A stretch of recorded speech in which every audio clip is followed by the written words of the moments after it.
नमस्कार दोस्तों, स्वागत है आपका आज की इस खास और बड़ी खबर में। आज की ये रिपोर्ट खास तौर पर उन सभी क्रिकेट प्रेमियों और फैंटेसी गेमिंग यूजर्स के लिए है जो लंबे समय से ड्रीम 11 और अन्य फैंटेसी प्लेटफॉर्म्स पर ₹49 वाले मनी कॉन्टेस्ट की वापसी का इंतजार कर रहे हैं। आईपीएल 2026 के बीच इस मुद्दे को लेकर एक बार फिर चर्चाओं ने जोर पकड़ लिया है और सोशल मीडिया पर भी इसे लेकर काफी हलचल देखने को मिल रही है। दोस्तों, पिछले कुछ समय से फैंटेसी स्पोर्ट्स और मनी कॉन्टेस्ट को लेकर देश में कई तरह की चर्चाएं चल रही हैं। पहले सरकार की तरफ से एक बिल लाने की बात सामने आई थी, जिसके बाद फैंटेसी गेमिंग और मनी बेस्ड कॉन्टेस्ट को लेकर काफी बदलाव देखने को मिले थे। इसी दौरान यूजर्स के बीच ये डर भी फैल गया था कि कहीं ₹49 वाले लोकप्रिय कॉन्टेस्ट पूरी तरह बंद ना हो जाएं। लेकिन अब जो नई चर्चा सामने आ रही है, उसके अनुसार इस पूरे मामले पर फिर से विचार किया जा सकता है। कई रिपोर्ट्स और संकेतों के मुताबिक मनी कॉन्टेस्ट की वापसी को लेकर उम्मीदें फिर से बढ़ने लगी हैं। हालांकि अभी तक इस पर कोई आधिकारिक पुष्टि नहीं हुई है, लेकिन यूजर्स के बीच एक नई उम्मीद जरूर जगी है। दोस्तों, ₹49 वाला मनी कॉन्टेस्ट फैंटेसी क्रिकेट की दुनिया में सबसे ज्यादा पसंद किए जाने वाले फॉर्मेट्स में से एक था। इसकी सबसे बड़ी खासियत यह थी कि इसमें कम पैसे लगाकर लोग अपनी क्रिकेट समझ और स्किल के दम पर बड़े इनाम जीत सकते थे। यही कारण था कि हर क्रिकेट प्रेमी, चाहे वो छोटा यूजर हो या बड़ा खिलाड़ी, इस कॉन्टेस्ट को खेलना पसंद करता था।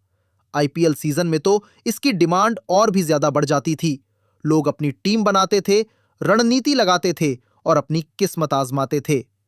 अगर बात करें बड़े फैंटेसी प्लेटफॉर्म्स जैसे ड्रीम 11 और माई 11 सर्कल की, तो इन कंपनियों ने अपने यूजर्स को पूरी तरह से बंद नहीं किया है। प्लेटफॉर्म्स अभी भी एक्टिव हैं, लेकिन कई जगहों पर कॉन्टेस्ट स्ट्रक्चर और नियमों में बदलाव देखने को मिले हैं। यूजर्स का मानना है कि कंपनियां अभी भी स्थिति पर नजर बनाए हुए हैं और जैसे ही नियमों में स्पष्टता आएगी, वैसे ही पुराने कॉन्टेस्ट फॉर्मेट दोबारा शुरू किए जा सकते हैं। दोस्तों, इस पूरे मामले में सबसे अहम भूमिका सरकार और सुप्रीम कोर्ट की मानी जा रही है।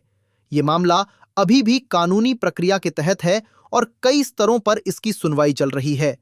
कुछ चर्चाओं के अनुसार सुप्रीम कोर्ट इस मामले को गंभीरता से सुन रहा है और सभी पक्षों की दलीलों पर विचार किया जा रहा है।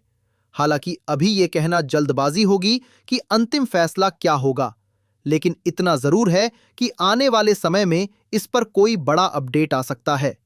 जो लोग लंबे समय से फैंटेसी क्रिकेट खेलते आए हैं, उनके बीच इस समय मिली-जुली भावना देखने को मिल रही है।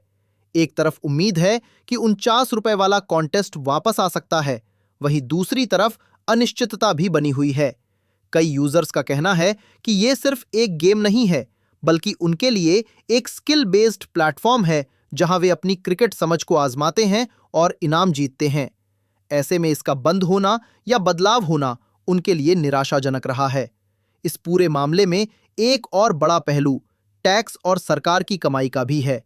कहा जा रहा है कि फैंटेसी स्पोर्ट्स से सरकार को जीएसटी और अन्य टैक्स के रूप में अच्छी खासी आय होती थी। इसी वजह से ये भी चर्चा में है कि अगर नियमों में फिर से बदलाव होता है और मनी कॉन्टेस्ट वापस आते हैं, तो इससे एक बार फिर सरकार को आर्थिक लाभ मिल सकता है। हालांकि ये केवल चर्चाओं और अनुमानों पर आधारित है। तो दोस्तों, फिलहाल स्थिति पूरी तरह साफ नहीं है, लेकिन इतना जरूर है कि फैंटेसी क्रिकेट और ₹49 मनी कॉन्टेस्ट को लेकर उम्मीदें एक बार फिर बढ़ गई हैं। अब सभी की नजरें सुप्रीम कोर्ट और सरकार के आने वाले फैसलों पर टिकी हुई हैं। अगर आने वाले समय में कोई बड़ा निर्णय आता है, तो ये फैंटेसी यूजर्स के लिए एक बड़ी खबर साबित हो सकती है और एक बार फिर से वही पुराना रोमांच वापस लौट सकता है। तो दोस्तों, ऐसी ही हर बड़ी अपडेट के लिए जुड़े रहिए हमारे साथ। धन्यवाद।